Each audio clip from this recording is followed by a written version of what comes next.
Okay, good morning, everyone. Nice to see you. Welcome to everyone online as well. This is the last day of a 5-day retreat, or like a 5.5-day retreat that I've been teaching, where I'm helping students to understand how to purify the mind to attain enlightenment.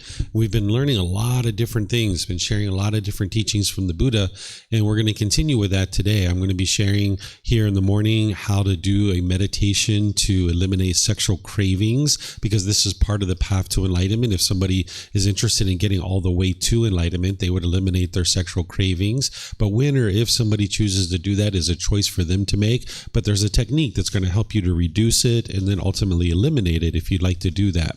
Then there's the talk on dependent origination that I'm going to do shortly after our discussion on the meditation to eliminate sexual cravings. We'll actually do that together. I'm going to share this highest, most ultimate truth of the Buddha, where you'll be able to see 12 interlinking steps of exactly why the mind experiences discontentedness and rebirth. Then I'm going to talk about the fetter or the pollution of ignorance or the unknowing of true reality, what that is, the symptoms of it, how to eliminate it, and how to know that you've actually eliminated it. And then after lunch, I'm going to share how to determine whether you've attained enlightenment or not. This is a discussion we'll do after our maybe hour-and-a-half lunch, so that you can know that when you're making your way to enlightenment, how to know that you've actually attained it. And then I'll talk about how to integrate the teachings into your day-to-day life and continued support. So again, welcome to everyone. I'm just going to switch over to some visual aids here so that everybody can see what I'm teaching. Oops, I need to let the Zoom folks be able to see what I'm teaching.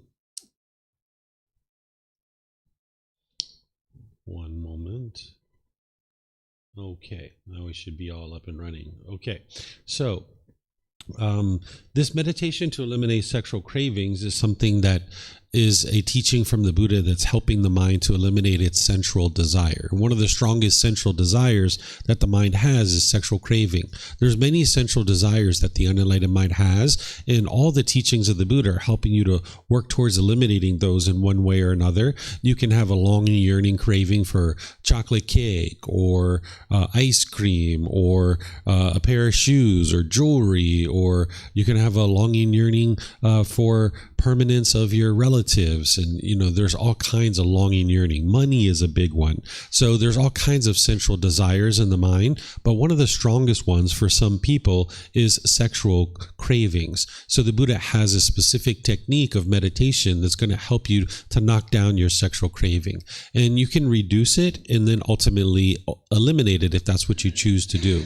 It's not like you'll do this meditation one time and it's going to magically eliminate your sexual cravings. It's through gradual training, gradual practice, and gradual progress. So even if you're not interested in eliminating your sexual craving at this point, it's okay. You can actually learn this meditation and do it. So that way, when you get to the point where you are ready to do it, you'll actually know how to do it, and you'll actually have had some practice of it. So I'm going to show you two different techniques. I'm going to show you what the Buddha did during his lifetime and what he taught. And then I'm going to show you how today we've kind of enhanced this to be able to make it more approachable and more straightforward, and maybe even more effective, perhaps somebody might say, based on the technology that we have available to us. So as we go, just like always, you're welcome to ask any and all questions here at the temple. You guys, if you could use the microphones, and then online you can put your questions into Facebook, YouTube, or Zoom, or raise your hand in Zoom and ask any questions that you like. So the Buddha taught what's called the 32-part body meditation. This is how he was able to help people to eliminate their sexual cravings through this meditation. He was helping students to be able to understand how to eliminate the unattractiveness of the body, to develop the unattractiveness of the body. Because essentially the reason why we're interested in having sex is because we see the outer shell.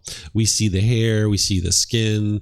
Nowadays we see makeup and jewelry and clothing and all these different things that we do to the body, maybe scents, in order to make it attractive so that someone would be interested in having sex with this body. But what the Buddha is helping you to be able to do is develop the unattractiveness of the body, where you can see the body as it truly is, which is a combination of all these different things. So what the Buddha used to do is he would train you to visualize each one of these. So you would close your eyes, and then you would slowly go through each one of these body parts, starting with the head hair. And you would just sit there and envision the head hair in your mind. Then you would go to body hair and nails and teeth and so forth and so on, all the way down to the urine here that you can see that he takes you through all the different parts of the body. And this is organized through what's called the 4-element theory, which is earth, water, wind, and fire. These are the things that in the way that they describe the body during the lifetime of the Buddha, where the earth element are the solids of the body, like the hair, the nails, the teeth, right? The bones. These are the solids of the body.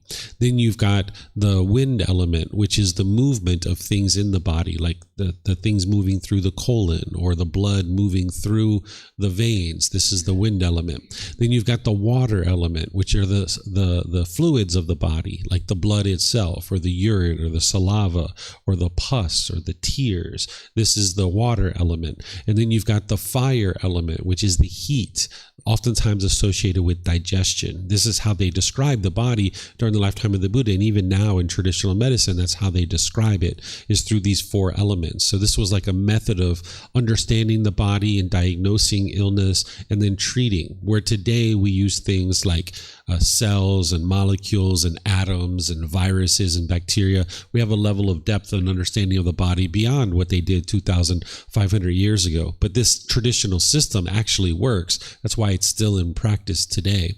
So this is kind of organized in that respect based on these particular 4 elements. And you would walk your mind through envisioning each one of these so that you can see the body as it truly is. And sometimes what they would do is when a corpse was in a village, maybe someone had died, right? And they would bring it to the temple and they would create the cremation pile where they would burn the body. The body would basically sit there for a day or 2 or 3 while they were developing the ability to burn the body, and the body was just sitting there decomposing on the temple grounds. And sometimes what they would do is get around the body, and they would actually meditate staring at the body itself, and they would see the maggots and the decomposition, and they would have the smell, and this would basically turn the mind away from being able to see the body as attractive. This is called developing the unattractiveness of the body. So a combination of meditating in the presence of a corpse, and when there's no corpse around, meditating in this way where you're going through each one of these, this is helping the mind to develop this unattractiveness of the body. So this is one way to actually do the meditation, where you're envisioning each one of these. Now, there's a way that we do it today, which is similar to what the Buddha did with the corpse, but because being in the presence of a corpse for multiple days like that is typically not allowed these days because of sanitation and things like this, we have an updated way of doing this because we have technology to show pictures, so we can look at images. So I'm going to flip to the next slide, which is going to show a dead body that's dissected. So if this isn't something you're interested in looking at, you might choose to look away, but nonetheless, here it is.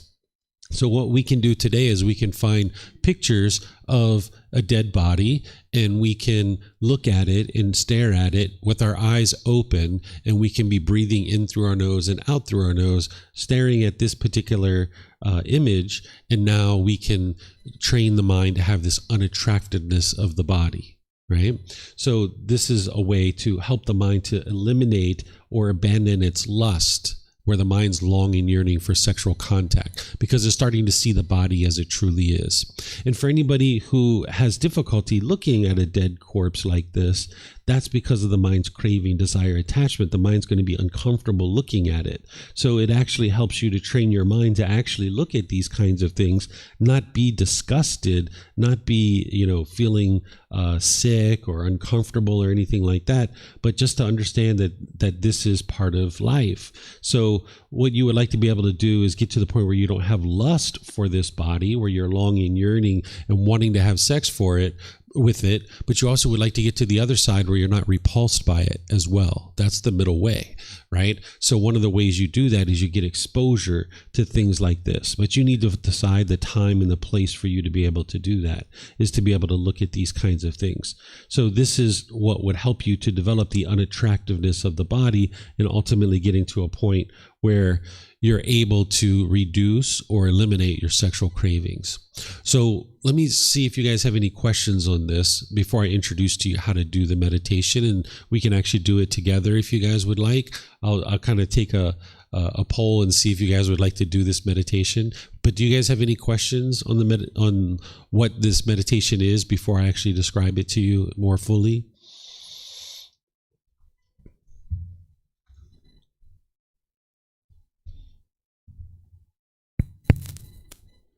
About this 32 parts of the body, words, should we reflect on our own parts of the body, or just imagine any other?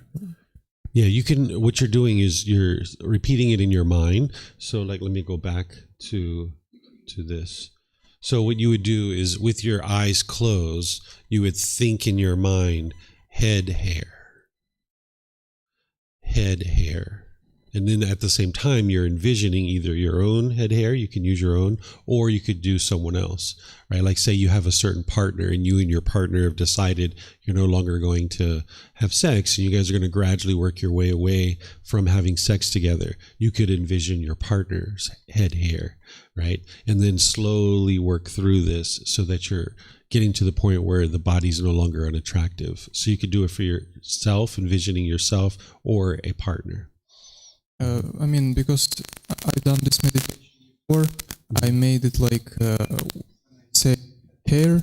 I was trying to feel like that my head hair, like how I can feel it from my own body, and usually in regular life we don't do it because like, yeah, we have a head hair, but we don't put attention to it much. And the same thing about all the others parts of the body. But you suggest not to look at your own, like not to try to feel it, but to just imagine something other. Yeah, because you're trying to train your mind to see the body as unattractive. So you're not trying to touch it and engage with it. You're trying to visualize within your mind that it's unattractive, that this body is unattractive. So that way, when you see another being that you would typically consider to be attractive, now what you're thinking is about the pus and the mucus and the saliva and the urine and the feces. You're not thinking about, wow, look at those curves. Look at that tone of skin, look at that beautiful hair, oh my gosh, look at those hips moving back and forth. You're not thinking about those kinds of things. Instead, you're thinking about these kinds of things. So you're training your mind and rewiring it to no longer look at the body as attractive. Okay, so I think you guys are understanding how to maybe do this. Let me ask, are you guys interested in doing this? So Vlad is, Phyllis is no, Gala is no. What about you guys online? Pam, Rachel, Chris. If you guys give a thumbs up, we'll go forward, or at least you guys can be included in the vote. Or if there's no thumbs up, then I'll just take that as a no. Okay, so I don't see any thumbs up. Okay, so Vlad, it looks like maybe you can do this on your own. What I'll do is, would you like to do the 32-part body meditation, or would you like to do this one? It's okay, you can just tell me. Yeah, so you can either visualize each one of these on your own, and I'll leave this up for you, or you can look at this with your eyes open and basically just stare at this picture and breathe in and breathe out.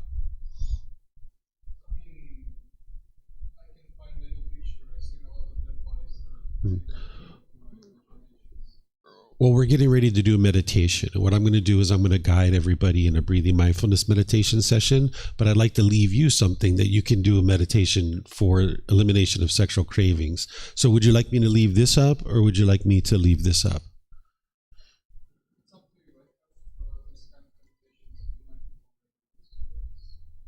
Okay, so you're not going to do this meditation now then?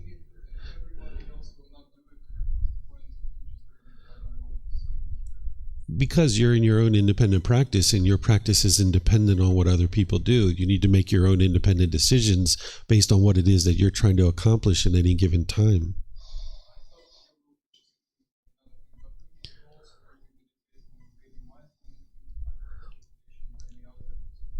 Okay, so you're going to just do that? Okay, all right. So I'll just leave this up then. Let's see. Okay, so Pam would actually like to do this one. So yeah, there you go, Pam.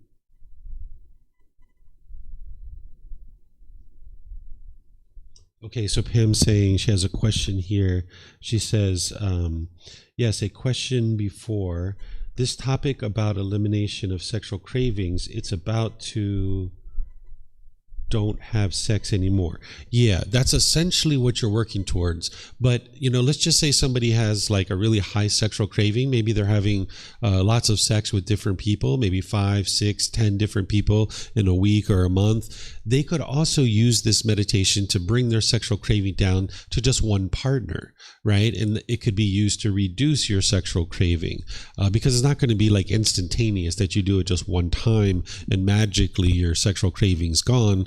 It's going to be gradual training, and it oftentimes takes several years to eliminate the sexual cravings. So someone could use this to reduce their sexual craving or completely eliminate it 100%. It just depends on how long and how many months and years you decide to actually be doing this meditation. So it can be used in both of these ways. So if you do this today, it's not going to magically eliminate your sexual craving, but over a period of time, you'll notice that it'll slowly reduce, and then ultimately, if you keep going with that, then you'll ultimately eliminate it. And you'll notice that there's more peace and more joy in the mind when you don't have sexual craving. And you also notice that the other sensual desires that you have in the mind, it's easier to let them go.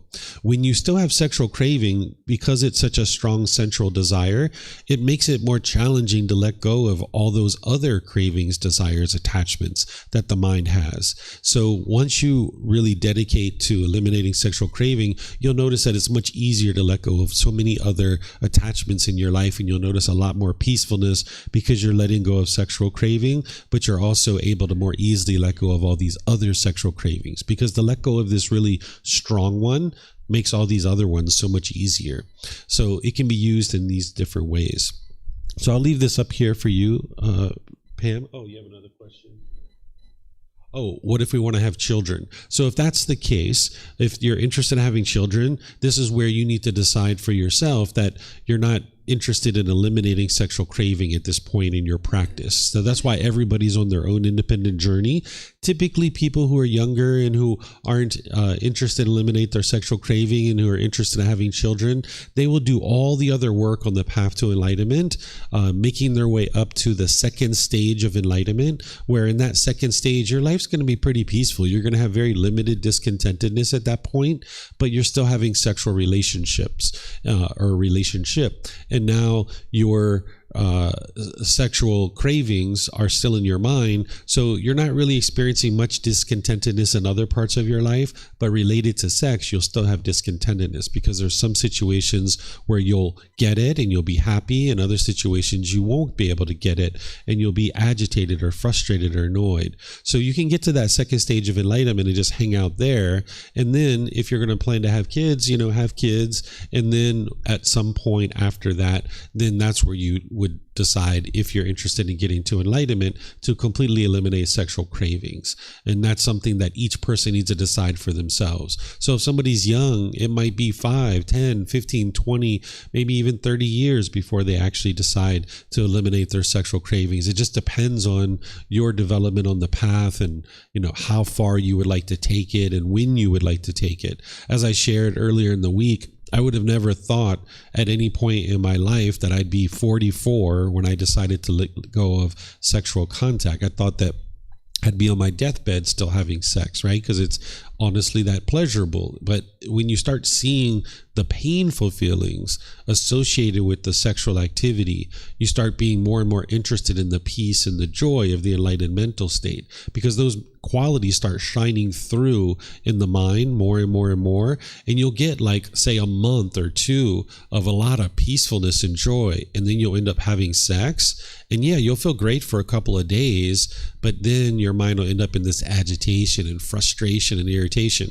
That peace and joy that you experienced for a month or two will be completely gone, right? And now maybe you even go 6 months without having sex, and then you end up during that period of time having all kinds of joy and peace. And then if you have sex after 6 months, then that peace is shattered, it's gone, and now you're feeling agitated and annoyed and frustrated for like a week or two. Sure, you had a day or two of pleasure, but then for like a week or two or even longer, you feel this agitation and this underlying, discontentedness. And you're like, whoa, that 6 months of peace was so much better than those couple of days of pleasure that you got from the sexual activity. So the mind more and more starts seeing these qualities of enlightenment and being more and more interested in that, rather than this temporary pleasure that you get through sex.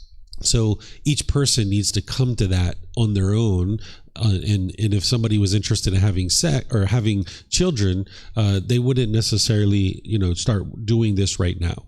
One of the things that you guys are going to hear me share at the end of this retreat, which is going to be this afternoon, is you're being exposed to a lot of different things in this particular retreat, and you're learning a big plethora of different teachings. And part of the path to enlightenment is to know for yourself where you are on the path to enlightenment, and deciding to bring into your life certain techniques and teachings at the time that you feel is appropriate. So when I teach a retreat like this, it's not like, okay, run out and go do all these things now. It's like, hey, here's what it takes to be able to get to enlightenment. And because you're on your own independent journey, you bring in the certain techniques and the things that you're ready for at that particular time. And out of all the things that I taught this week, I don't think there's anybody that's going to just adopt everything all at one time, because that's pretty much impossible. So you need to be able to learn the different things that a teacher is teaching, and then decide for yourself, based on your own independent journey, when's the right time to bring these things in. And this particular meditation is that type of thing, that you need to decide when's the right time for you to bring it in. So if somebody was, say, addicted to pornography and doing a lot of masturbation and having sex with a lot of people, and this is causing them all kinds of struggles and difficulties in their life, this would be a really excellent time to bring this meditation in and slowly start training the mind to reduce cravings. But if somebody's like, don't really have much sexual craving, maybe you have sex every once in a while, no big deal, and you're not ready to eliminate it 100%, then this isn't something that you would bring into your practice right now. And that's where you're on your own independent journey, and knowing for yourself, you'll be able to understand when to bring these kinds of things in. Okay. And looks like we have another question here from Pam. She says, okay, thanks, David. Last question. So if we have just one partner, it's possible to have sex, or we need to eliminate sexual cravings. To get to the point where the mind's actually enlightened, you would need to eliminate sexual cravings 100%. You can get to the second stage of enlightenment as a once returner while still having sexual contact. And in that stage of enlightenment, you're going to be pretty peaceful, but you're going to still have sensual desire. You're still going to have ill will. It's going to be thinned out, so it's not going to be so predominant, but you're still going to have discontentedness. And that's why I say that once you're in that stage of enlightenment, you're going to see a couple of weeks or a couple of months where your mind's quite peaceful and quite joyful. And then you're going to end up having sex, and you're going to notice that, yeah, you feel great for a day or two or three, but then there's like 2 or 3 or 4 weeks of discontentedness because the mind's agitated and frustrated because it's not having sex. And you'll start really appreciating that peacefulness more and more. And that's where, from that second stage of enlightenment, you might decide to go beyond that and now eliminate sexual craving 100% and move into the third and the fourth stage of enlightenment. It's the fourth stage of enlightenment where you're not experiencing any discontentedness whatsoever. That's where the mind is actually enlightened. And by the time you get there, you would have eliminated your sexual craving where you're no longer interested in having sex at all. But when or if somebody chooses to do that, it's a choice for each person to make because you're on your own journey to enlightenment. But this is the technique that's going to help you to be able to do that. Yeah, you're welcome. Pleased to help you. And no worries, you're always welcome to ask any and all questions that you like. Okay, let me see if we have any questions on Facebook.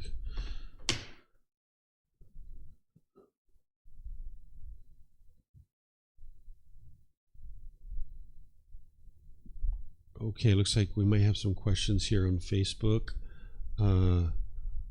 Let's see, there's a bunch of things here. Chemicals reproduce. Okay, I don't see any questions. I see a bunch of statements.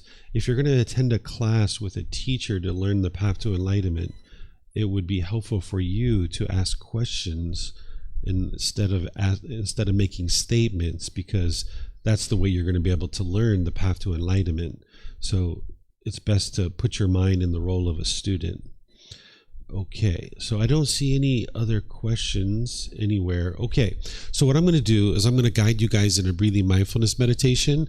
And if you guys would like to do this meditation to eliminate sexual cravings, you're surely welcome to. All you need to do is stare at this picture, basically walk your eyes through each little aspect of the body, maybe starting at the head hair, working your way down the body, and you're developing this unattractiveness of the body where it no longer looks attractive to you. And then if anybody would like to do the 32-part body meditation, it's essentially the same thing, but you're just visualizing it in your mind rather than using a picture. Okay, but I'm going to guide you guys in a breathing mindfulness meditation, since that's the vast majority of what you guys are interested in. Pam, I'm going to leave this on the screen for you so that if you would like to do this when you can. And again, it's not going to instantly eliminate your sexual craving. And just to kind of end this part of the discussion about eliminating sexual cravings, I'd like to share with you that as we're having sex and we're choosing to do that, we think that there can't be anything better in the world than that, because it is really quite pleasurable.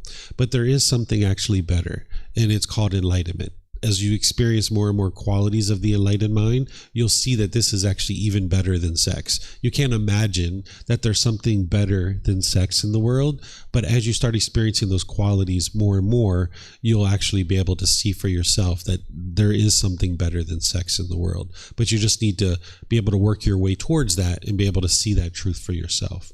So if you'd like to join for the meditation, I'm going to start with the chanting, then I'm going to come in with the guidance of breathing mindfulness meditation. Then there's going to be that period of time where it's just quiet and we're all meditating together. Then we'll come out of the meditation with some more chanting. And that's where I'll move to our topic of discussing dependent origination.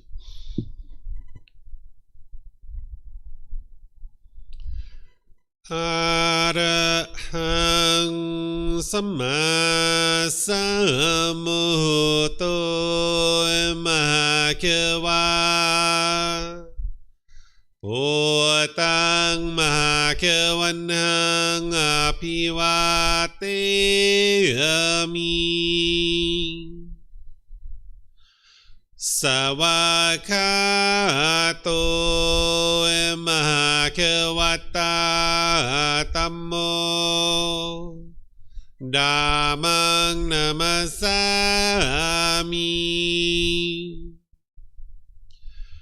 Supatipano Mahakavato Savaka Sangho Sanghang Namami Namo Arhasa Bhagavato Arahato Samma Sambuddhassa.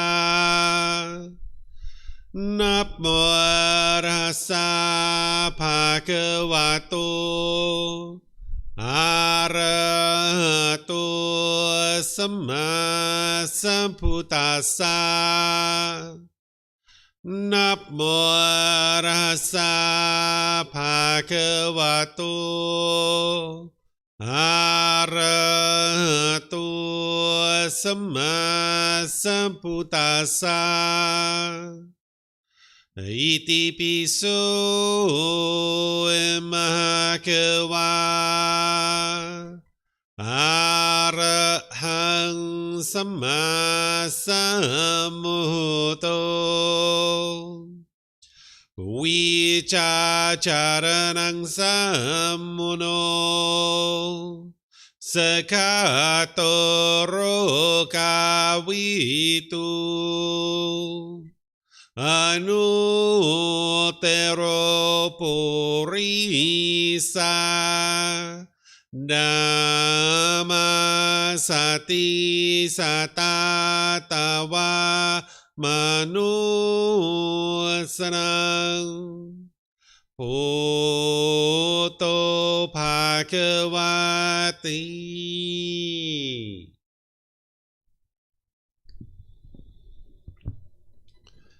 Okay, with the lower body and hands and arms comfortable, and the upper body erect, just close the eyes and start breathing in through the nose and out through the nose. Here you're just looking to establish the breath, a nice, natural, steady, consistent breath. Not forced or controlled, just a gradual inhale through the nose, experiencing the full breath. And then whenever you're ready, exhale out through the nose. Breathing in and out.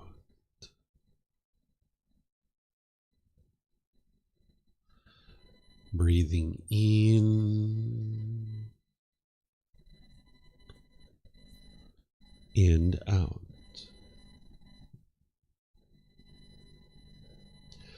Your breath may not match up with the guidance that I'm providing, and that's okay.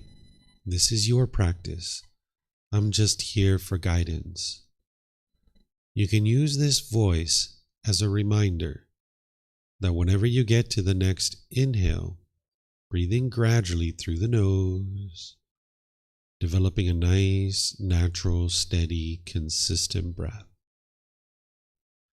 And then whenever you're ready, exhale out through the nose, experiencing the full breath. Breathing in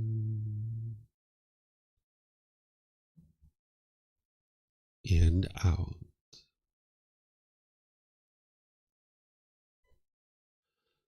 Breathing in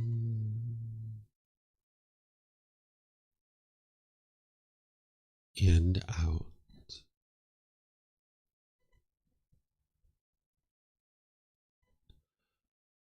With the breath well established, start fixating the mind on the breath, either the sound of the breath coming into the nose or the sensation of air moving over the skin into the nose. The breath is the present moment. Fixate the mind on the breath, the present moment. Breathing in and out. Breathing in and out.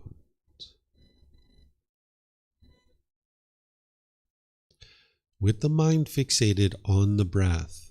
Whenever you notice that it moves off the breath, cut that off, let it go, and come back to the breath, the present moment. No need to observe the thought, label it, judge it, analyze it, or even try to figure out where it's coming from. Whenever you notice that the mind is moved off the breath, cut that off, let it go, and come back to the breath, the present moment. Breathing in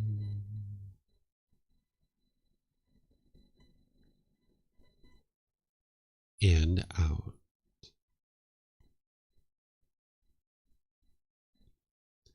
Breathing in and out.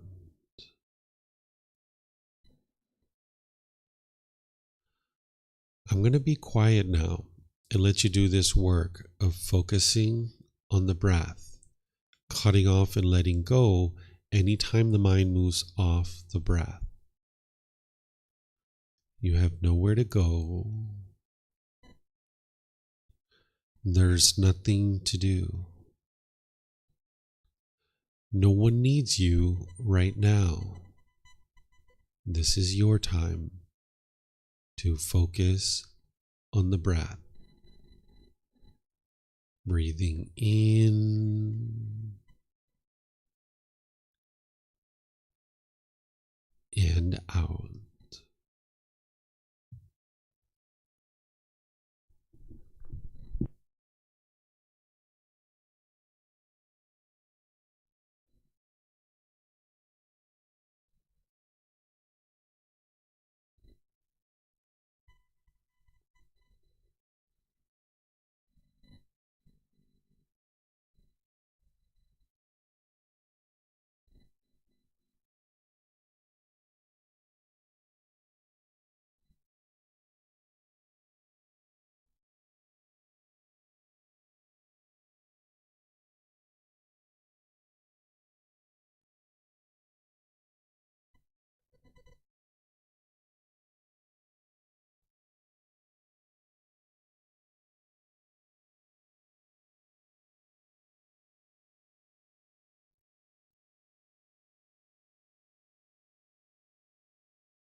สัมมาสัมพุทโธมหาเขวาโอตังมหาเขวันหังอภิวาเตมิสวากขาโตมหาเขวัตตาธัมโมธัมมังนามัสสามิสุปฏิปันโนมหาเขวัตโตสาวกสังโฆสังฆังนามามินับโมอะระหะสะภะคะวะโตอะระหะโตสัมมาสัมพุทธัสสะนับโมอะระหะสะภะคะวะโตอะระหะโตสัมมาสัมพุทธัสสะนับโมอะระหะสะภะคะวะโตอะระหะโตสัมมาสัมพุทธัสสะอิติปิโสมหาเขวาอะระหังสัมมาสัมพุทโธวิชาจารนังสัมมุโนสกขาโตโรกาวิตุอนุเตโรปุริสาดัมมาสติสัตตาตาวามนุสนังโหโตภาควาติ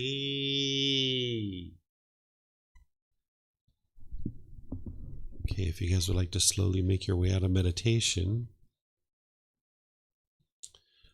Okay, so I'm going to move into this next topic of helping you to understand dependent origination. This is what's considered to be the highest, most ultimate truth of the teachings of the Buddha, because everything else that he teaches is helping you to ultimately understand this, which is a detailed teaching of what is leading to your discontent feelings and what is leading to your continuous rebirth and the cycle of rebirth. Because those are the two things that you're eliminating as part of the path to enlightenment. You're eliminating discontentedness and you're eliminating continuous rebirth and the cycle of rebirth, getting to the point where the mind's completely peaceful and joyful permanently.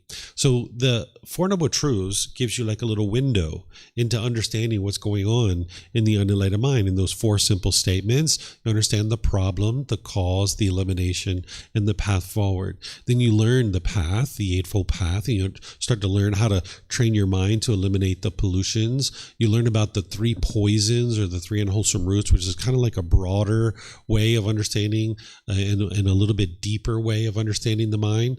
Then you learn the 10 fetters, which is helping you to understand the 10 pollutions that are in the mind. But then you ultimately get to the point where you start learning dependent origination. And this is where you would be able to see the finest level of detail of exactly what's going on in the mind and why it keeps experiencing what it's experiencing. It's beyond the Four Noble Truths. It's helping you to go much deeper than that.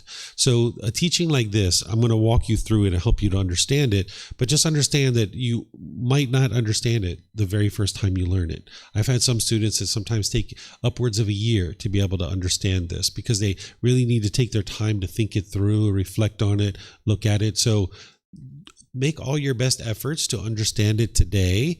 but just understand that don't put pressure on yourself or expect yourself to understand it today, that you might need to gradually work at this to be able to understand it. And just like always, you guys are welcome to ask any and all questions that you like. So what dependent origination is it's the highest law of nature that describes exactly why you experience discontentedness in rebirth. It's 12 interlinking factors. These are the dependent aspects that explain a being's how a being comes into existence, which is the origination, and experiences discontentedness in the 5 realms of existence. That's the cycle of rebirth. It's going to help you to understand the problem so that then you can implement the solution to eliminate discontentedness in rebirth by attaining enlightenment. It's going to help you to establish the goals for your practice. What you're going to learn, and what you've already learned through the 3 poisons, is craving, anger, and ignorance. And you're going to see this in dependent origination, but in a more detailed way. Because the problem, the number one problem in the unenlightened mind, this is ignorance. This is the mind experiencing a lack of wisdom. And because of that lack of wisdom, the mind continues to crave. And then there's this anger. But you're going to see this in a more detailed way through dependent origination. Then the solution is to cultivate wisdom and then eliminate craving and anger. And you learn about this through all the other teachings of the Buddha. But now you're going to see the detail of this. Okay, so if you remember back to the 3 poisons, I shared with you the craving, anger, and ignorance. Craving is that longing, yearning, the selfish desires, chasing after the objects of your affection, that unquenchable thirst, thinking the next new shiny object waiting around the corner is going to provide lasting satisfaction. And with this, the mind tends to be somewhat selfish because it's holding on to things very tightly. And when it gets what it wants, it gets pleasant feelings. And when it doesn't get what it wants, it gets painful feelings. When that anger is arising, it's very painful for the mind, and it oftentimes becomes unskillful. This is where it pushes away a person or a situation. This is called aversion, and that doesn't solve the problem. Or you might be bitter, harsh, and hostile to people through your intentions, speech, and actions. Or you might put your expectations on people and try to control them. This is producing unwholesome karma in your day-to-day life because you can't live harmoniously with all beings this way. Then there's the ignorance or the unknowing of true reality. That's where craving and anger is coming from. That if it wasn't for this ignorance or this lack of wisdom of true reality of what's truly happening within the mind and in the world, the mind wouldn't keep experiencing this over and over and over again. So while we call it craving, anger, and ignorance, it's really because of ignorance that the mind continues to crave and have anger. And while oftentimes people are translating this as ignorance, a better way to think about it is confusion or misunderstanding or misperception, false views of reality, misperception, unknowing of true reality. Because ignorance is a derogatory word, and a Buddha wouldn't refer to people in a derogatory way. But a lot of people are translating this to ignorance, so I still use it so that if you encounter any other teachings, you know what they're talking about. Okay, so this is the 3 poisons. But now you're going to see this in a more detailed sense once we get into the detail of dependent origination. But in order to understand the detailed dependent origination, you need to start here, which is like a simplified version of what the Buddha is ultimately going to be teaching you. He teaches, when this exists, that comes to be. With the arising of this, that arises. When this does not exist, that does not come to be. With the elimination of this, that ceases. So what he's showing you is that because there's a cause, there's going to be a certain effect, right? This is the natural law of karma. When there's a certain action, there's going to be a result. Whenever you make a decision, there's going to be some result, right? So when this exists, that comes to be. With the arising of this, that arises. Okay, so let me give you an example of this. Because you chose to learn English, for example, or whatever other languages you speak, because you chose to learn English, you now can apply for a job. When you apply for a job, you get a job interview. When you get a job interview, you get a job. When you get a job, you go to work. When you go to work, you get a paycheck. When you get a paycheck, you can buy clothes. When you buy clothes, you can go outside and talk to people. And when you go outside and talking with people, you can now socialize with friends and have friends, right? So this is one thing leads to another, leads to another, leads to another. If you would have never learned English, you would have never got to the point where you could have friends. right? And all these things led to being able to have friends, right? But it started with this first initiating thing of learning English, right? So we can say, when this does not exist, that does not come to be. With the elimination of this, that ceases. If you would not have learned English, you would not be able to apply for a job. If you don't apply for a job, you would not get a job interview. If you don't get a job interview, you won't get a job. If you won't get a job, you're not going to get a paycheck. If you don't get a paycheck, you can't buy clothes. If you can't buy clothes, then you can't make friends, right? This is the elimination of these things. Without this thing occurring, you would not have gotten to this particular thing. Okay, so this is the cause and effect. Cause and effect, cause and effect, cause and effect. So this is the results of your decisions. Anything that you decide, it's going to have a certain effect. Okay, so this is a simplified way of first starting to understand dependent origination. But now you go into the detail of dependent origination. Okay, so what I'm going to do first is I'm going to walk you through this and explain to you what each one of these things are, and then I'm going to show you how they interconnect, how they lead to discontentedness in rebirth. Okay, so what the Buddha teaches you is that you need to learn what's called the wisdom of principle and the wisdom of entailment. What the wisdom of principle is you need to know what each one of these 12 things are. What the wisdom of entailment is to understand how one thing leads to the other. So first, I'm going to help you start develop the wisdom of principle to understand what each one of these things are. So what ignorance is, or this unknowing of true reality, is where the mind just doesn't understand what it doesn't understand. It lacks wisdom of the natural laws. It doesn't understand the natural law of karma. It doesn't understand the Four Noble Truths, the Eightfold Path. It doesn't understand how to train the mind. It doesn't understand meditation training, the 3 poisons, the 5 precepts. It doesn't have the wisdom of how the world truly functions. Okay, so that's what this ignorance is. What volitional formations are, these are choices and decisions. So each individual living being is going to make choices and decisions. They're going to have free will. Then a consciousness, this is the mind itself. So inside the mind, you have things like feelings, perceptions, choices, and decisions. But you might think about the consciousness or the mind like a cardboard box. And then inside the cardboard box, you have feelings, you have perceptions, you have choices and decisions inside this cardboard box. So the consciousness of the mind is like the cardboard box. Name and form, this is the way that the Buddha would refer to the physical body. Okay, so on this next page, I have the words of the Buddha on name and form. He's talking about what name and form is feelings, perceptions, volitional formations, which are 3 of the 5 aggregates, and consciousness is a 4th of the 5 aggregate. Then it's contact. This is called name. So essentially what he's talking about here is the mind. Then he says the 4 great elements in the form derived by the 4 great elements, this is form.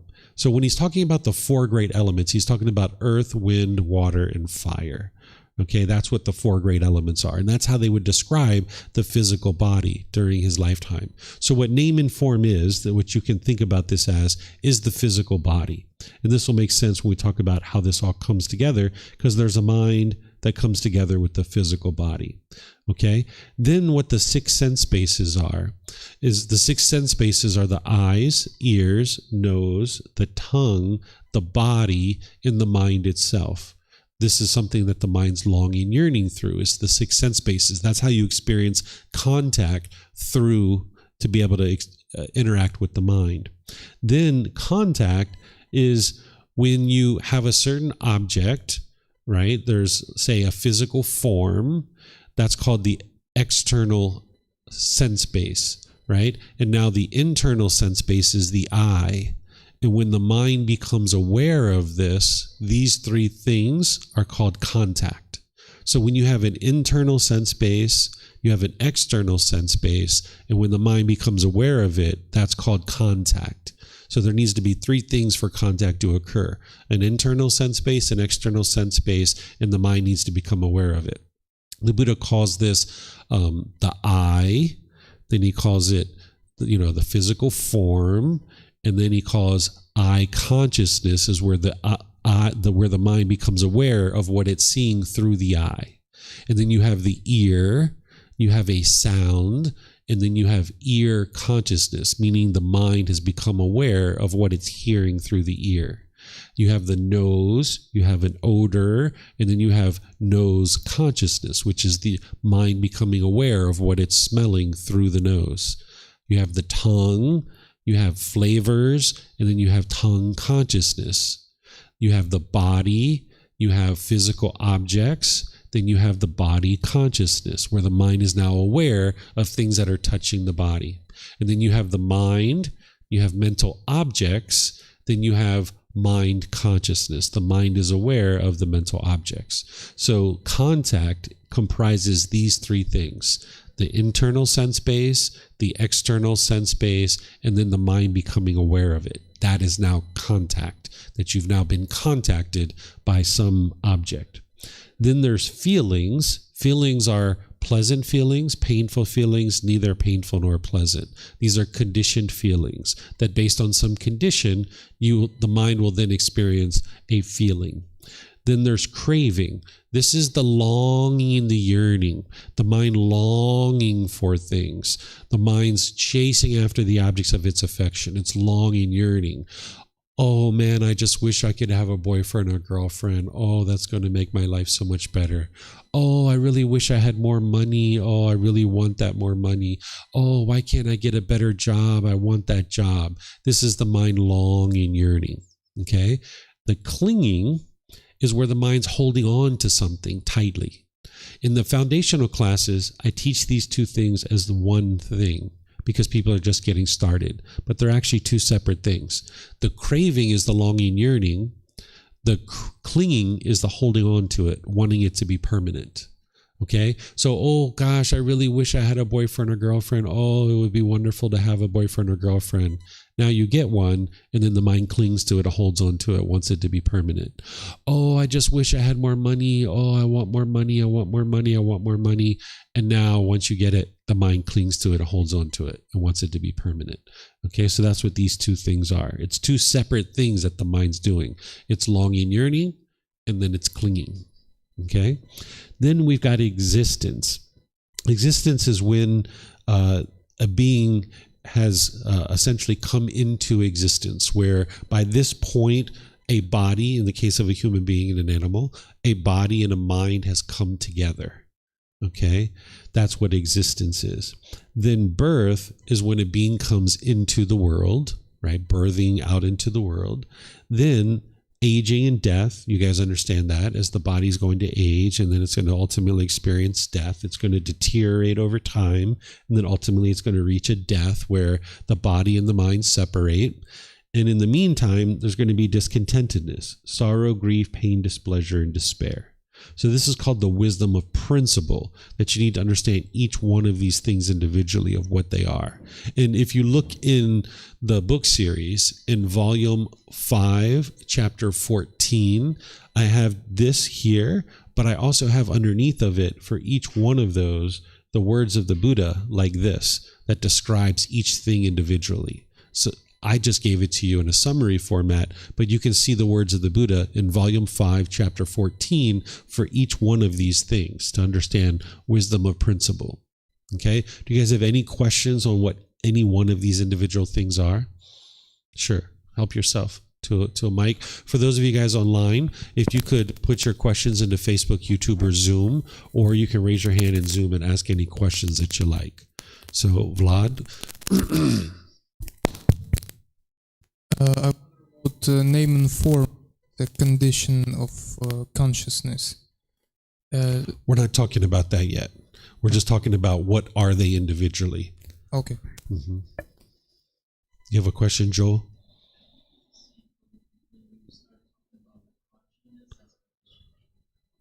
Yeah, so I'm going to talk about wisdom of entailment next, of how one goes from one to the next. But do you guys have any question on what each one of these things are?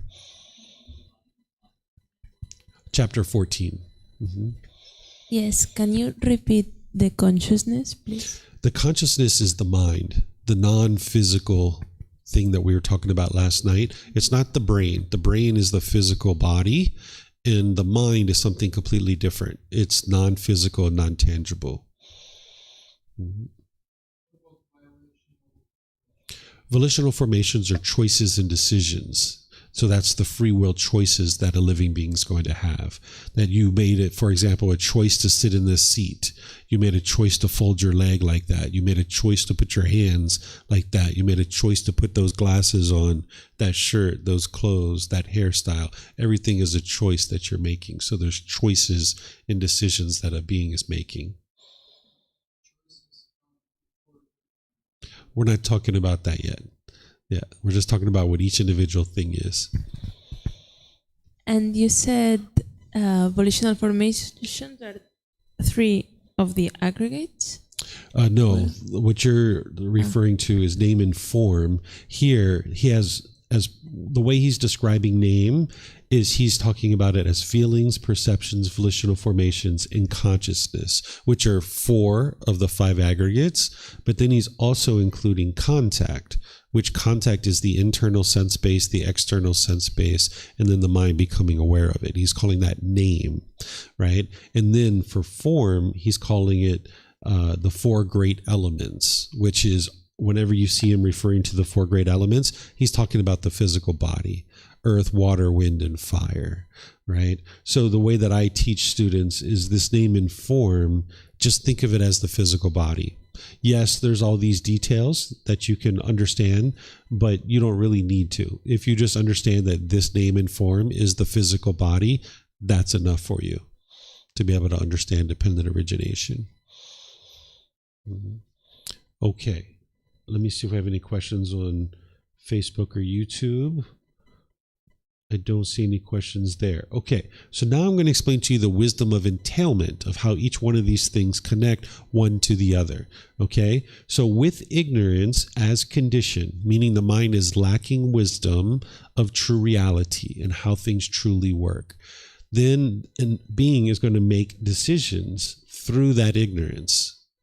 Now those decisions that a being makes is going to ultimately lead to a consciousness. Because as you're making these decisions, if the mind has ignorance, it's going to continue to have craving, desire, attachment. It's going to make unwise decisions. It's going to produce unwholesome karma in your day-to-day life. And that's going to ultimately lead to the forming of a consciousness. Because craving is the fuel that leads to the next rebirth. So that's what's going to create the new mind. So if there's ignorance in the mind and there's decisions that are being made through that ignorance, then it's going to lead to the forming of a consciousness. Once there's a consciousness, then that consciousness needs to find a physical body. So with consciousness as condition, it's going to find a physical body. Now with the physical body in the mind coming together, it's going to form the 6 sense spaces. The eyes, ears, nose, tongue, and then the body itself in the mind. Those 6 sense bases are going to start to grow inside the womb. Now with the 6 sense bases, there's going to be contact. Even inside the womb, there's contact that a being is experiencing. Now with that contact, there's going to be a feeling, either pleasant, painful, or neither painful nor pleasant. Now when there's a feeling, the mind is going to start craving the pleasure. It's going to crave and long and yearn for those pleasant feelings. Then the mind's going to, with craving, it's going to start clinging and holding on to those things. Now with the clinging, the being is in existence inside the womb. Now when the being is inside the womb, it's birth, coming into the world. And then once it's born, it's going to experience aging, which is the deterioration of the body, and then ultimately death, where the mind and the body separate. And as part of this process, the being throughout its life is going to experience sorrow, grief, pain, displeasure, and despair. This is how this whole mass of discontentedness comes to be. Okay, so here's another way to say it, is with ignorance as condition, the mind is lacking wisdom. Now that being is making certain decisions that lead to the forming of a new consciousness. That new consciousness is going to need to find a physical body, and now when it finds a physical body inside the womb, it now is going to form the 6 sense bases. Then through those 6 sense bases, there's going to be contact that's experienced, where now there's going to be feelings. There's going to be pleasant, painful, or neither painful nor pleasant. The mind's then going to long and yearn and crave. Then it's going to cling and hold on. Now it's going to be in existence. Then there's going to be birth. Then there's going to be aging and death, sorrow, grief, pain, displeasure, and despair. This is how the whole mass of discontentedness comes to be. So let me show you some images here to be able to help you. This is something that we've recently created in our community to be able to help students to be able to understand dependent origination. So there's these past causes from a previous life where there's ignorance, and that ignorance leads to volitional formations. There's certain volitional formations that come to be as a result of this ignorance and this unknowing of true reality. Then those decisions are going to produce a new consciousness.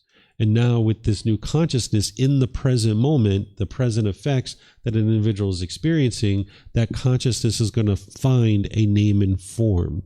And now that physical body and that consciousness together, we now have a being that's coming together, and it's going to form these 6 sense bases. Through those 6 sense bases, it's going to experience contact with all the various, all of them aren't here for some reason. I think I have an old version of this. This is going to be forms, sounds, odors, flavors, physical objects, and mental objects. There should be 6 here. I think something on the slide got messed up. So there's this contact that one is experiencing through the 6 sense bases. Now with that contact, it's going to produce feeling. And with the feeling, there's going to then be pleasant, painful, or neither painful nor pleasant.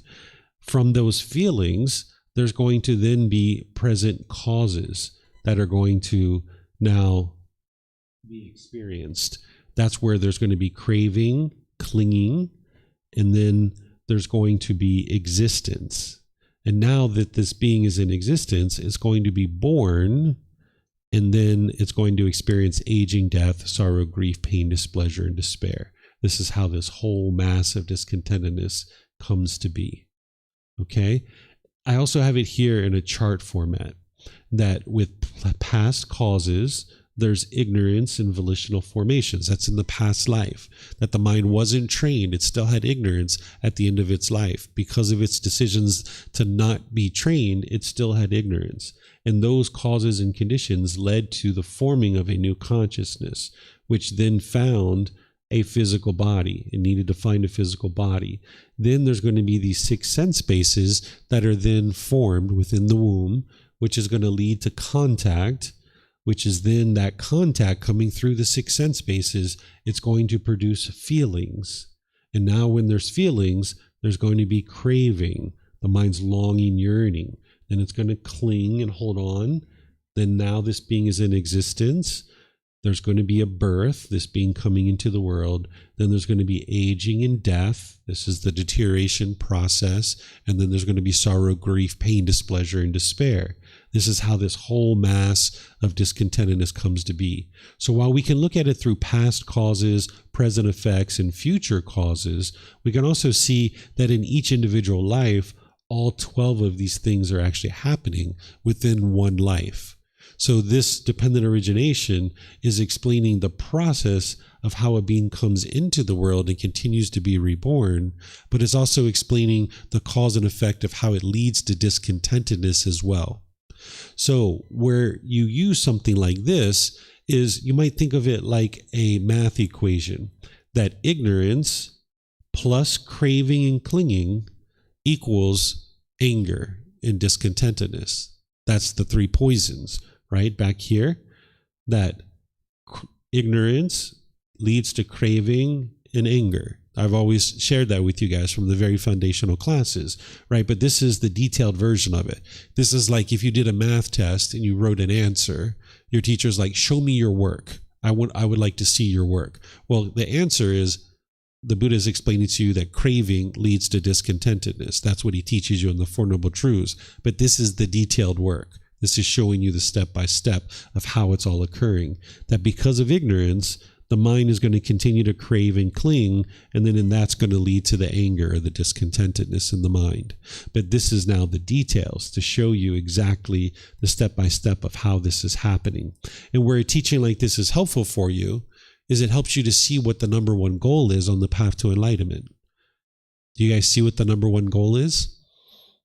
What's the number one goal? To get out of this cycle, right? But what's starting the cycle? Ignorance is starting the cycle. So what's the number one goal on the path to enlightenment? Eliminate ignorance. And how do we eliminate ignorance? Cultivating wisdom. And how do we cultivate wisdom?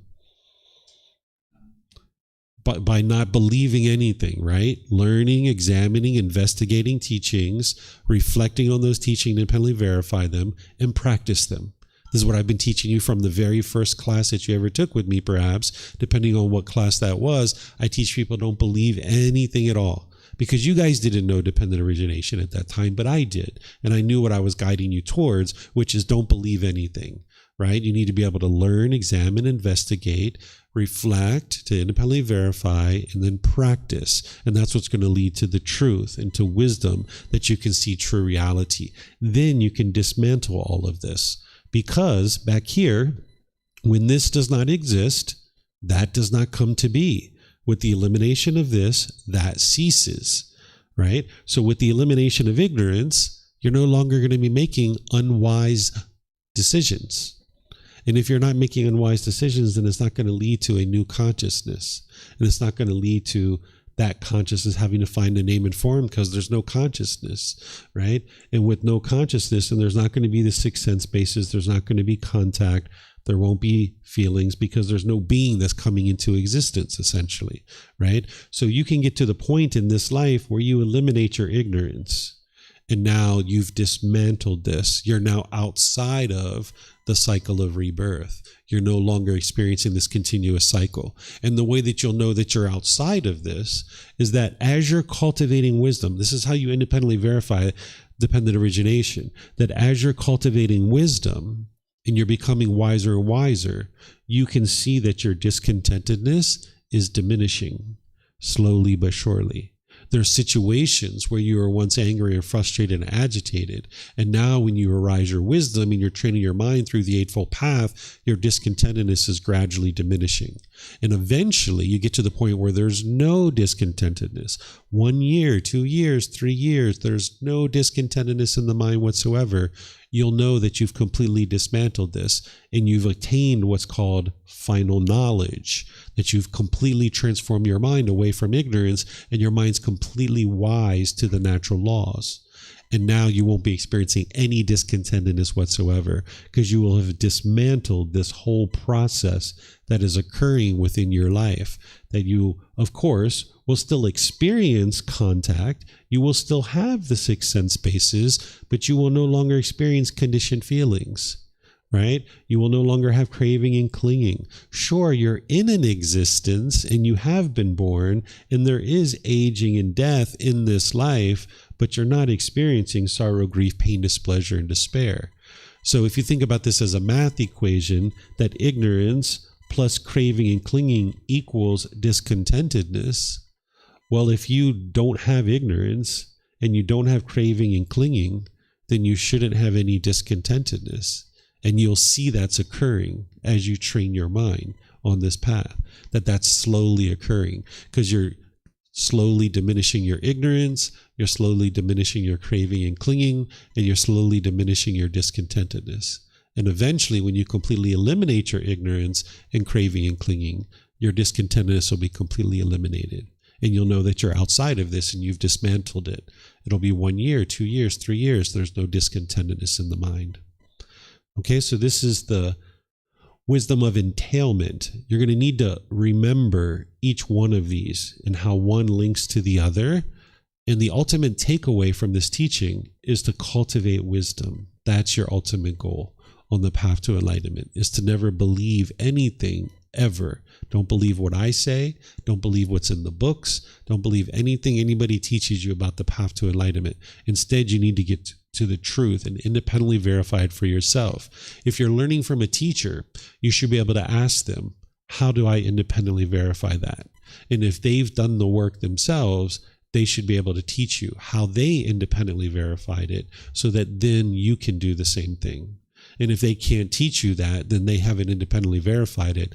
They're just sharing something with you that somebody else told them. They haven't actually done the real work themselves. So you need to be able to independently verify it. So if somebody teaches you the 5 precepts, the Eightfold Path, meditation training, there should always be a why behind it. They should always be able to explain the why. Why am I doing this meditation? What's the purpose? What's the goal? How does it lead to enlightenment? What is these 5 precepts for? How does it lead to enlightenment? What is this Eightfold Path for? They should understand the why, and they should have independently verified it so that then they can guide you to independently verify it. Because that's the way you're going to get to wisdom here and completely dismantle this. Okay, so any questions on this?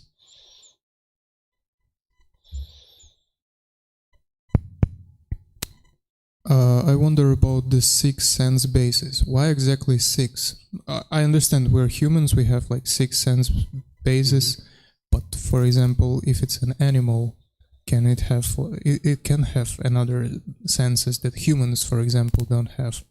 And what sense do you think the animals have that humans don't have? For example, let's take bats. They're flying and they can sense the objects like in the far distance. Like I don't know how it's called in English, this sense, but yeah, some animals can have, like, for example, some birds can have like eyes more advanced than humans, and they can see colors that humans don't see. Or some other animals like whales, they can talk on ultra frequencies with each other, and yeah. But it's still the same sense basis. A bird that has more depth in their sight or more developed sight, it's still eyes, and it's still a physical form that they're seeing. It's still the same natural laws. It's still the same 6 sense bases. You're just describing better sight.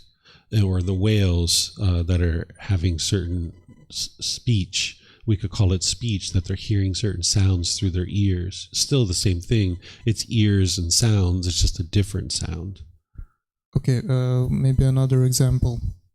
There is an animal who lives underground and it don't have eyes. And they're digging their way, like making the homes underground, but they don't have the sense of vision because they don't have any eyes like humans do. They don't maybe have clear vision, right? But they might be able to sense light or darkness, right? They can sense that. Okay, maybe some animals don't have ears, for example. They cannot hear anything at all. So it's kind of like a human being who would be deaf, right? So one of their sense bases doesn't exist, right? This is the impermanent nature of the world. So there's the possibility of 6 sense bases, but a human being could be born blind or without ability to hear. Or some people don't taste as well, but it's 6 sense bases that are possible. Right? So if you have a sense base that's shut down, in my opinion, I don't know this for sure, but I would think that a blind, deaf person could potentially get to enlightenment more easily than someone who can actually see, because some of their sense bases are shut down, so they're not going to have the same level of craving and clinging. But they're going to be challenged in terms of intellectually learning. They would have to use like Braille or something like this to be able to take in the content, to be able to understand the teachings. So there are 6 sense bases. That's the natural law, that there are 6 sense bases. But because of impermanence, some beings are going to have access to more of those or less of those based on impermanence. And each being is born with the potential of 6 sense bases, but depending on their birth and how they developed, they may not have developed the ear or the eye or things like this. Yeah, that's why I've been asking, like, for example, I understand you've been talking about the human existence, but for example, if I, or not I, something rebirth in the animal realm or some another realm where these creatures have like not the sixth sense basis. Maybe they don't have any senses at all. For example, as I know, Buddha sometimes was talking about the realm where creatures don't have any senses, like because they don't have name and form. They're living in a world without form. So can we say that the whole of this formula is like a domino? You know, when you take one domino and it goes like in a circle to eliminate another standing dominoes. Yeah, this is describing the animal realm in the human realm, that beings have the potential of six sense bases, but depending on the being, because of impermanence, some beings aren't going to be born with eyes, even human beings. Some beings aren't going to be born with the ability to hear, or some people might even lose that ability during their life. So it doesn't take away from the natural law of what is potential to occur, which is the six sense bases. It's describing the natural laws.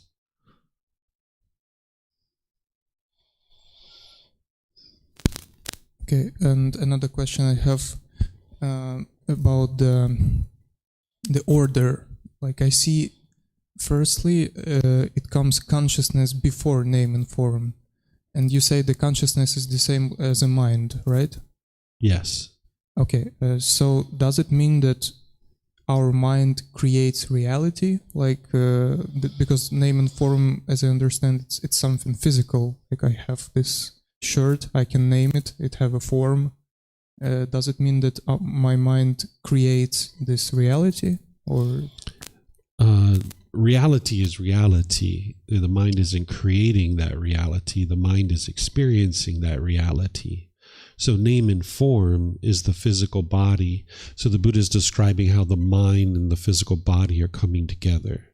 That's what he's describing in those two parts of dependent origination. It's not talking about the shirt or reality or anything like that. He's explaining how a being comes into existence and how it experiences rebirth and discontentedness.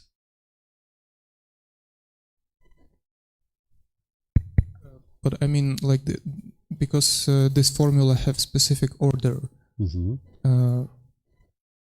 For example, if somebody says like name and form comes before consciousness, logically it will be something like the physical words create in your mind, and that's how people nowadays say that your brain creates your mind, for example. But it's just an example.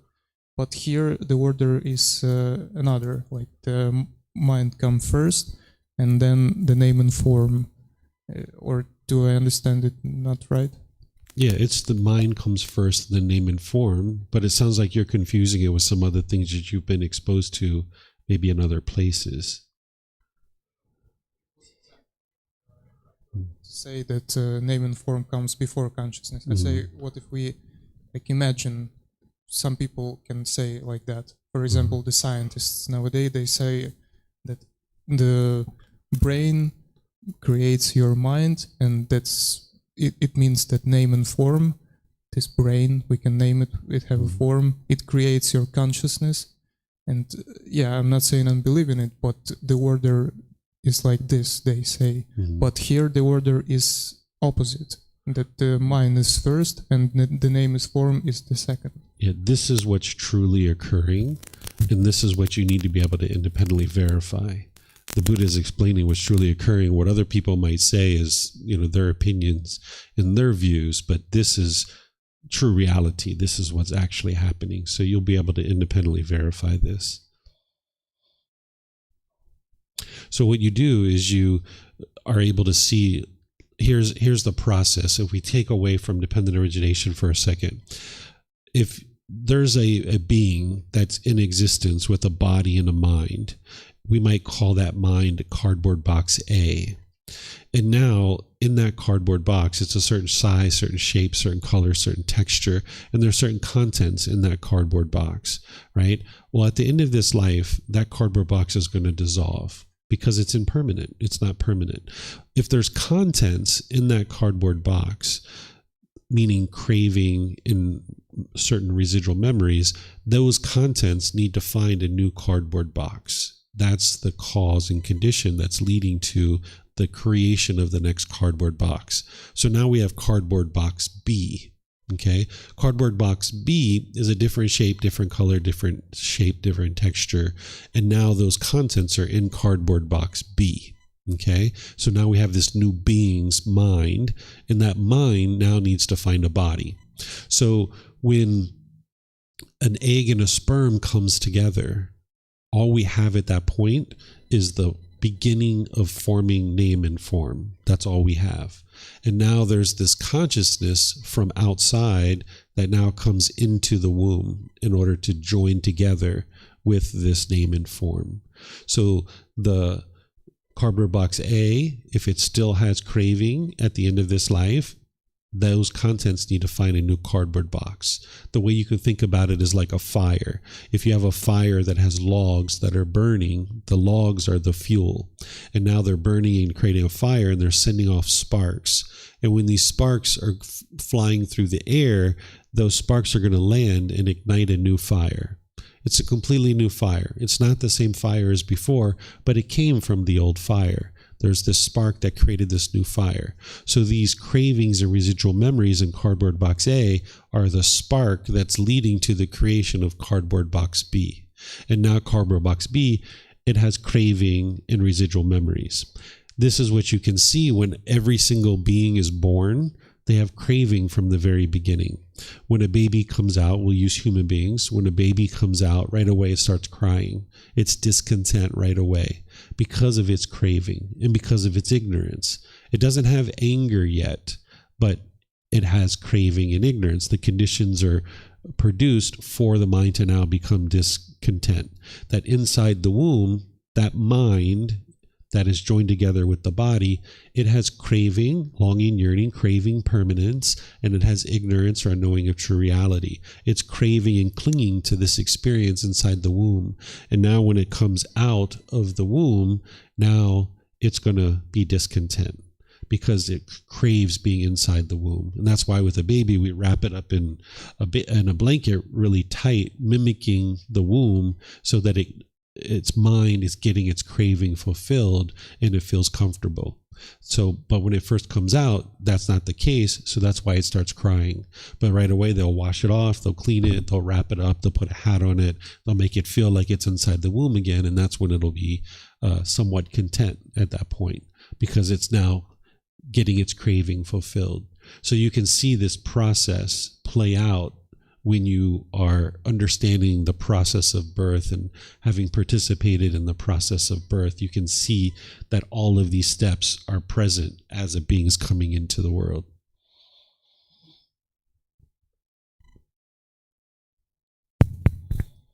You say it as example, the moment when sperm enters the cell to create like a new life, that the consciousness are linked to this new being as soon as the sperm like come into the egg cell?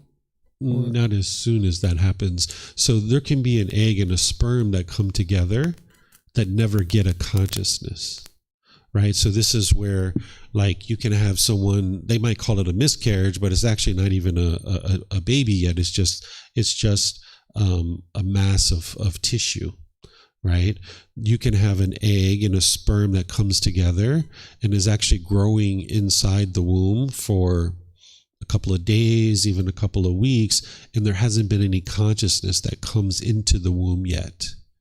It's either not come or it's been rejected or what have you, and now the female, having not received a consciousness inside the womb, will dispel the tissue of the egg and the sperm that has come together and started to form inside the womb.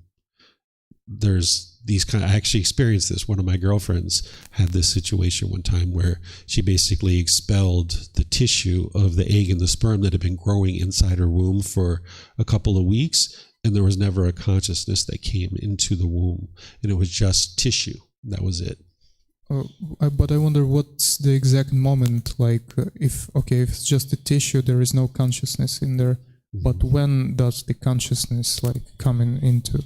There's no exact time frame, but based on the forming of the six sense bases, right? Because we know that that if the consciousness and the name and form come together, the very next step is the six sense bases. Doctors share through their research that the six sense bases can be forming as soon as 2 weeks or as late as 6 weeks. This is kind of the window of time that they can show through different technology that the six sense bases are starting to grow. And that's the point where this new being is starting to experience feelings. Now, some people will push that out farther or shorter, right? Because not everyone's going to agree because of impermanence. Not everyone's going to agree on what the time frame is, but it can happen according to science as early as 2 weeks that the being can start forming the six sense bases inside the womb, or as late as 6 weeks. And I've seen some that have been even later than that, but that's generally the time frame that people are giving to when the conscious, or what we can say, the consciousness is coming into the body, because we know if the six sense bases are growing inside the womb, then we know there's a consciousness in a name and form. So that's how we can know at what time frame that the consciousness has definitely come into the womb, because the six sense bases wouldn't be able to grow if it didn't have a consciousness. So this tissue that came out of my girlfriend at the time, there was no six sense bases because it never got to that point. It didn't even get a consciousness. There was a name and form inside the womb, but there was never a consciousness, and that's why the name and form was dispelled out of her body. Mm-hmm. Any other questions?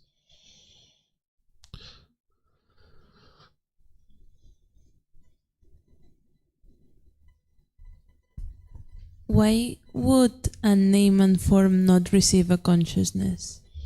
Because of impermanence, not all of them are going to receive a consciousness, right? Not every single egg and sperm that come together is going to receive a consciousness because of impermanence. So the Buddha describes the coming together of this. He talks about the mother being in season, the union of the mother and father, and then he talks about a consciousness coming into the womb. And he talks about how either a consciousness just doesn't come, or that it's dispelled by the mother. Essentially the name and form, the consciousness is dispelled or rejected. So these are just some rudimentary things that he's described, but we can understand through the universal truth of impermanence that not every sperm and egg is going to receive a consciousness. Mm-hmm. And I don't really see how volitional formations that leads to a consciousness. So in order for you to get to a consciousness, there needs to be craving and clinging from a previous life, because craving is the fuel that leads to the next rebirth. So if there's longing, yearning, that's like a fire burning and the mind's holding on. So let's just say somebody was holding on to existence in the human realm and they don't want to die. And as they're getting closer and closer to death, they're still holding on to this world and they don't want to die. Well, this is because of their ignorance, that they don't understand that this world is impermanent, and now they're making the decision to hold on and hold on and hold on. And now that is the fuel that leads to the next consciousness, because the mind hasn't let go. It's still coming back over and over and over again. Okay, thank you. Mm-hmm. Yep.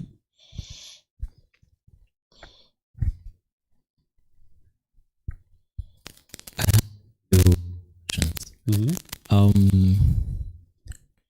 Since we're talking about creating a new consciousness, and in the Buddha, are there any talks about when a child is born, circumcision? Mm-hmm. That's one question. Yeah, the Buddha never talks about circumcision. I imagine it wasn't a big thing back then. I needed to look at this when our son was born to decide whether or not to circumcise or not. And what I ultimately came to is, we put a lot of work into creating this being and bringing this being into the world. And why should I make a decision for this being to change its body when it's not my choice? It's not my body. It doesn't belong to me. So I was circumcised growing up, because in America, a lot of boys are circumcised, but I chose not to circumcise our son. And I learned during that period of time that 90% of the world actually doesn't circumcise their boys.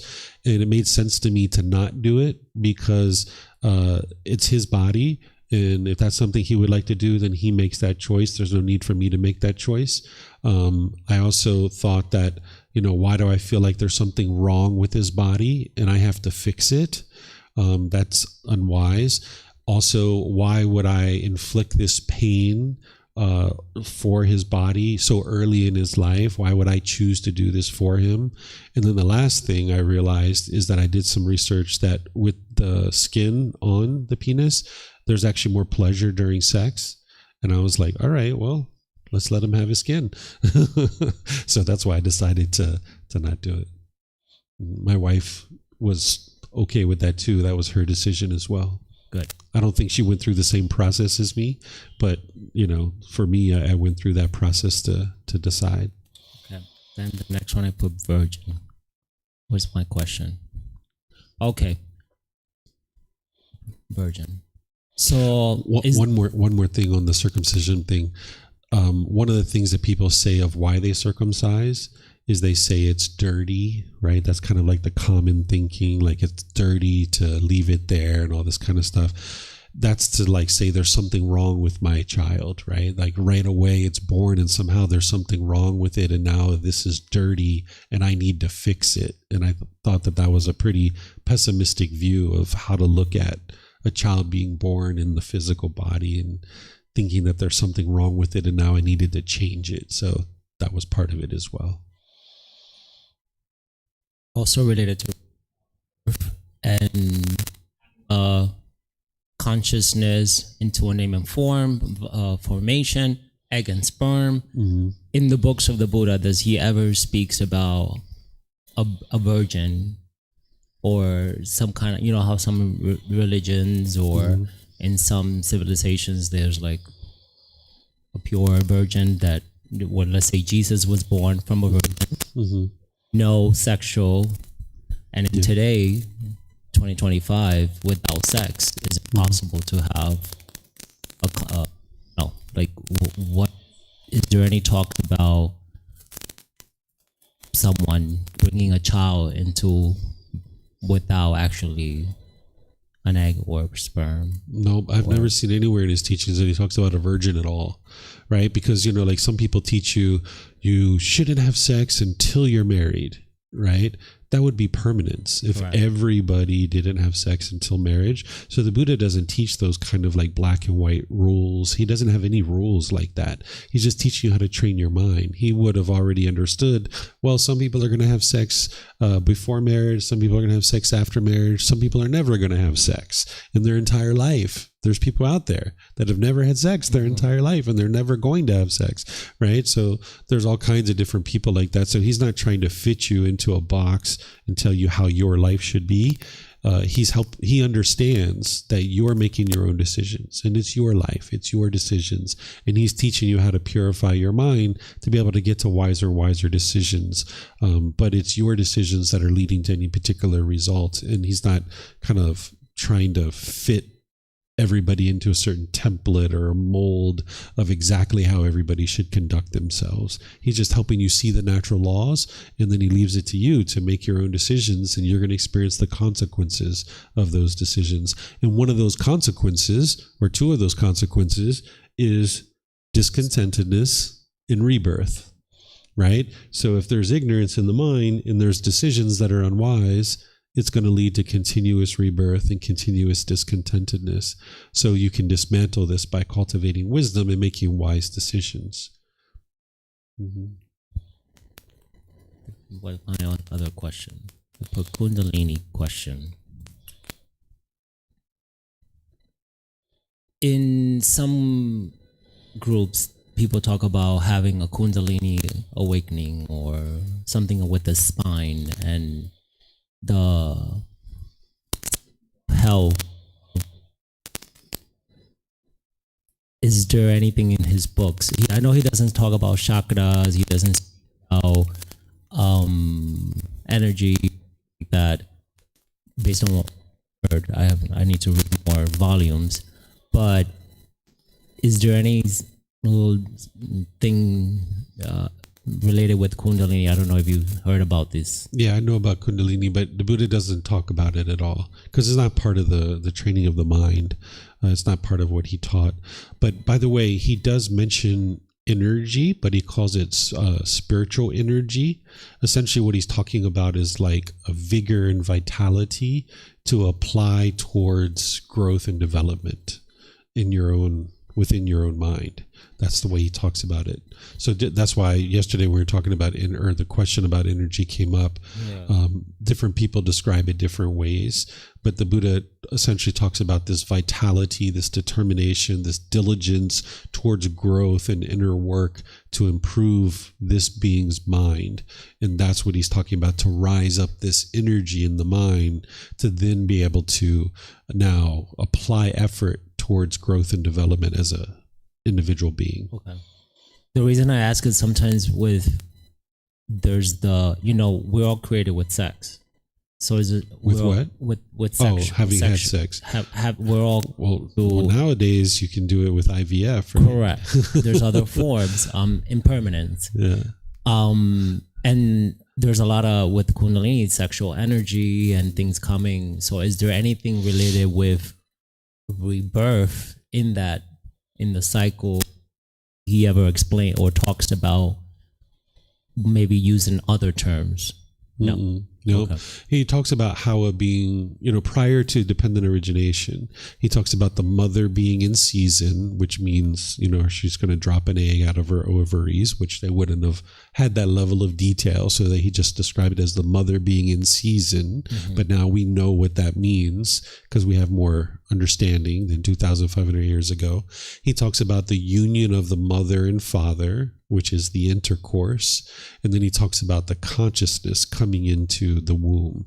And he says these three things need to occur in order for there to be a being, to come into existence. And if you don't have those three things occurring, then a being can't come into existence. And that was during his life, where now we can have a petri dish, an egg, a sperm, and then ultimately that gets inserted into the woman's womb. But then there still needs to be a consciousness available to come into the womb. Mm-hmm. I think I had another question. Let me see. Maybe going to what he was saying, that in some books or science or studies about the brain, is they say that we create our own reality. So maybe what this is saying is, by our choices and our decisions and our path, we create. So maybe changing that. We are whatever we experience in life, it's coming from our decisions. But reality is reality. Reality is just what's happening, right? Okay. But the mind is going to perceive that reality differently depending on the levels of pollution that are in your mind. And when you get these pollutions out of your mind, that's where you can see true reality. And that's what the Buddha is helping you to be able to see, is how to get those pollutions out of your mind so you can get to true reality. Which we can independently verify with this. Exactly. Just want to bring that back up because it was also lingering in my head. Yep.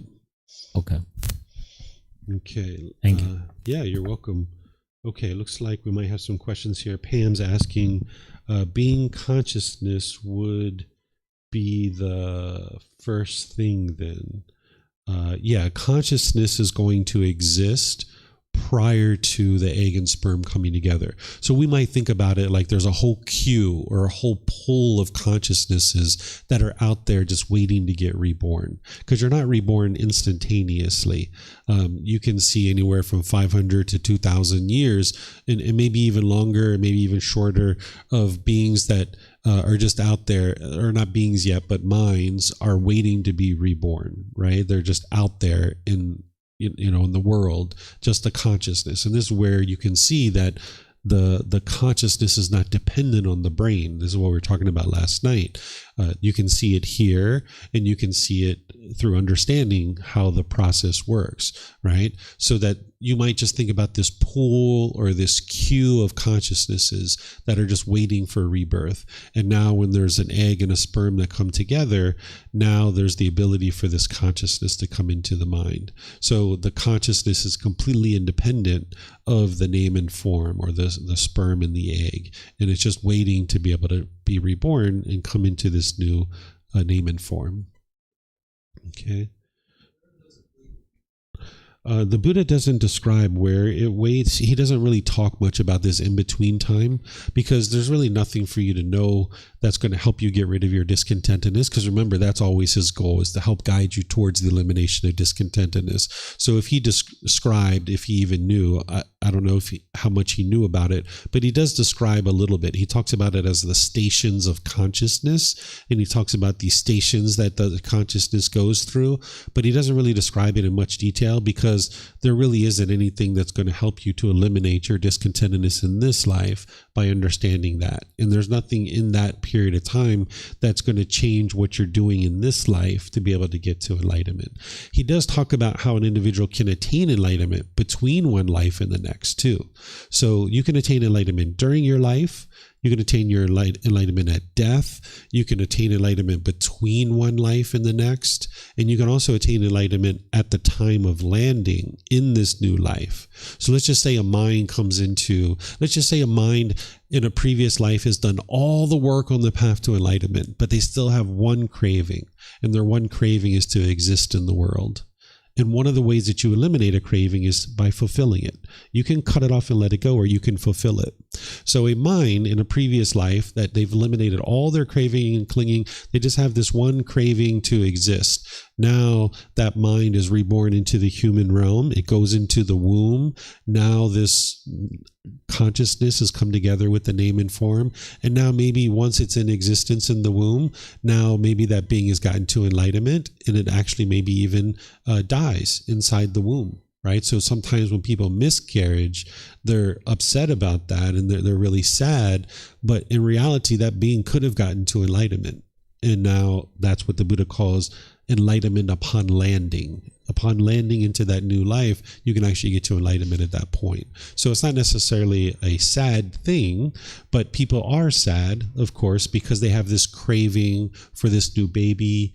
And now if this being is growing even for 6 weeks, 8 weeks, 3 months, 4 months, and if there's a miscarriage, of course, people are sad because they have a craving. But one of the things you can think about is like, hey, maybe that being actually got to enlightenment. And if it did, that's a wonderful thing for that being. It's not going to be reborn into the world again. So that's what the Buddha calls getting to enlightenment upon landing. So he does talk about this little in-between time, just a little bit, but not a whole lot of detail, because there's nothing that you can do in this life to affect that. And he's ultimately guiding you to get to enlightenment and eliminate your discontentedness in this life. And it doesn't mean anything from that period of time in there. Okay. Do you have something else, Gala? Yeah. Could it be that there's a lack of consciousness if there's too many living beings, like too many animals or humans on the planet? You mean like we don't have enough consciousness to come in? Yeah. Oh, there's plenty of beings waiting, because in the animal world, there's trillions and trillions and trillions of animals. Like just think about one ant colony or one termite colony. There's hundreds of thousands of beings just in one ant colony, right? So there's tons of beings that are waiting. And over the course of history, scientists tell us that 99% of all animals that once existed are now extinct. they say the animals that we see represent only 1% of the animals that once existed. So those 99% of those beings have went through the cycle of rebirth somewhere out of the animal realm. And now we see that there's the expansion of the human realm, because that's what we would see if this cycle of rebirth is true. If the animal realm is going down and those beings can't get to enlightenment, because we know that the animal realm, they can't get to enlightenment. If those beings are going down, we would suspect that we would see the other realms expanding, right? We would see how afflicted spirits, human realm and heavenly realm, we would see those realms expanding. And that's exactly what we see, that as the animal realm is shrinking, the human realm is expanding. And that gives you some evidence to see the cycle of rebirth is true, because that's exactly what we would see if this whole process that the Buddha is teaching is true. You can see it here through dependent origination, but you can also see it in other ways that the cycle of rebirth is true. But this is one of those ways to be able to see it. Mm-hmm. Question?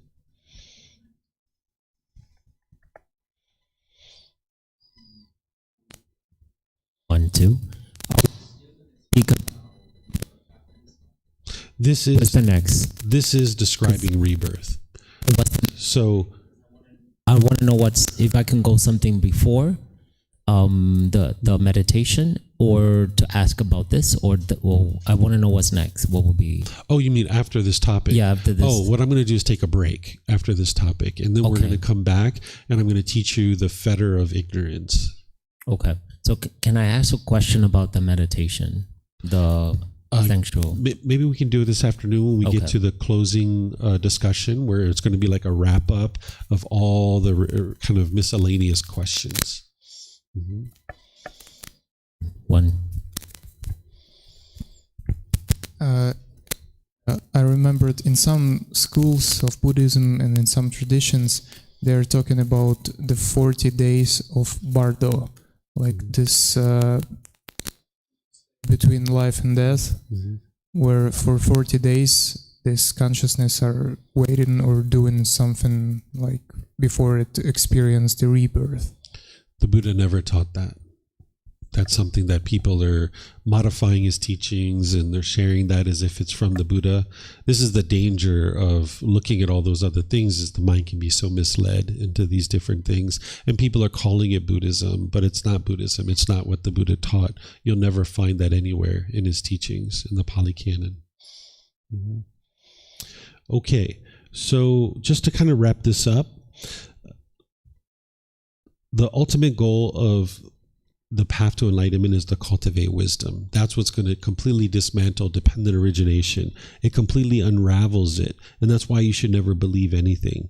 So staying dedicated to develop your practice, to cultivate wisdom, is what's going to help you to eliminate discontentedness in the complete cycle of rebirth. Okay, and that's going to take us into this next topic after our break. So right now it's 5 minutes after 11. Let's take a break up to 11:30. That'll give us a 25-minute break, and then I'll see you guys back. If you guys would like to come back, I'm going to teach you what this is, the symptoms of it, how to eliminate it, how to know that you've actually eliminated it. So enjoy your break. I'll see you at 11:30. Okay? All right. Thank you.